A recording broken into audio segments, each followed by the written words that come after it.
Hey everybody, thanks for tuning in to another episode. I'm so happy you're here to learn about my journey from corporate girly to spiritual healer. I've been wanting to do this video for a little while, but anytime I feel like I open a new door, pathway to a new thing that I'm working on, learning, experiencing, there's always a little bit of like anxiety of like, what will people think? What will people, and at the end of the day, it doesn't really matter. All that matters is that you're living in your truth. So that's what I want to do with this video. So I wanted to tell you guys about what I've been working on over the past couple years, as well as some new business practices that I'm going to be opening up some availability to start working on. So I have, as a kid, really always grown up seeing ghosts, communicating with spirits, different things like that I didn't know was weird until I started to hear people talk about it. And I grew up in the Southern Baptist Church, so being somebody who's able to communicate or speak to or see spirits, angels, past loved ones was something that was kind of frowned upon. So for a little while, I thought there was like something wrong with me because I had these gifts, and according to the religion that I was a part of, there was something wrong with these gifts, and I couldn't just make sense of all of it. So for a really long time, I asked basically like, hey, please, like God, source, whoever, please just remove these gifts from me because like I don't understand them, I don't know how to use them, and it's all really scary for me right now.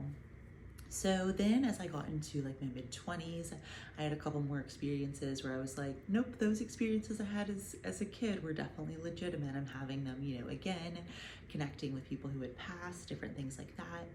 And then I kind of again asked for, that gift to be removed because at this time I was living the American dream life. I had the corporate job and the degrees, and I was climbing the ladder, and I was married, and I had the nice house, and I was doing all the things. And despite the fact that I was doing all of that, I was super miserable. And I couldn't figure out why, because I was like, I have all these things the world tells you that you're supposed to have, and none of them are like ultimately fulfilling me. And it was because I had these, gifts or abilities that I had just been suppressing or stifling and trying to do what I thought the world wanted me to do or what people would think well of, instead of just being true to these innate gifts and abilities that I knew that I had. So then, to kind of catch you up, in the year 2020, I started going through a divorce. My dad died from COVID. The company I worked for got sold, and everything in my life kind of fell apart. I got really addicted to alcohol. I got really addicted to Adderall and Xanax. I started doing shrooms a lot. I was just not in a good place. I was struggling with a lot of undiagnosed anxiety and depression. And because I wasn't doing anything about those problems, I was just self-medicating through all these different forms. And during this time, the times that I was sober, my gifts were very, very prominent. I was having so many connections with my father who had passed. I learned that I was able to actually connect with like basically all of my past ancestors, even ones that I had never actually met. So I'm going through this like crazy spiritual awakening where I'm realizing I have all these medium abilities. But at the time, I think that these abilities are only for me. Like they're for me to heal past grief, work through whatever things it is.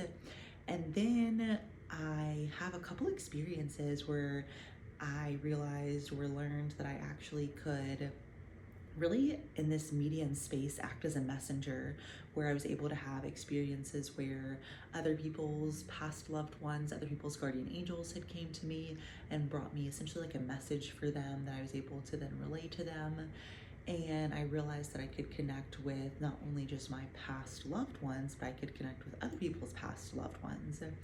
And so at this time, I am actually at a retreat that is hosted by somebody who is an Akashic Records reader, which at the time is also something that I'm doing my own work on. I'm working on learning how to do my own Akashic Records readings, tap into my own Akashic Records.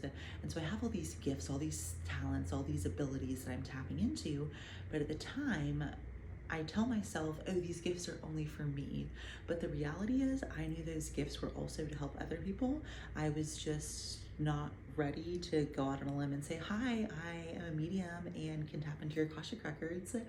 And so just things kept happening where I kept either tapping into people's Akashic records or having medium-like experiences, not medium-like, medium experiences, and then being able to convey these different readings or messages to people. And I realized that there's no way these gifts are just for me, because these gifts helped me so much, but they also helped so many other people experience so much freedom from things that I had struggled with, like anxiety, depression, grief, loss, all these different things. So I finally decided, you know, it's time to start sharing these gifts with the world. And so I actually have a way now that you can start booking medium readings and Akashic record readings with me, depending on if you want to connect with a past loved one through a medium reading, or if you want to connect with maybe your soul's purpose, or questions about your past life, or different things like that in an Akashic records reading.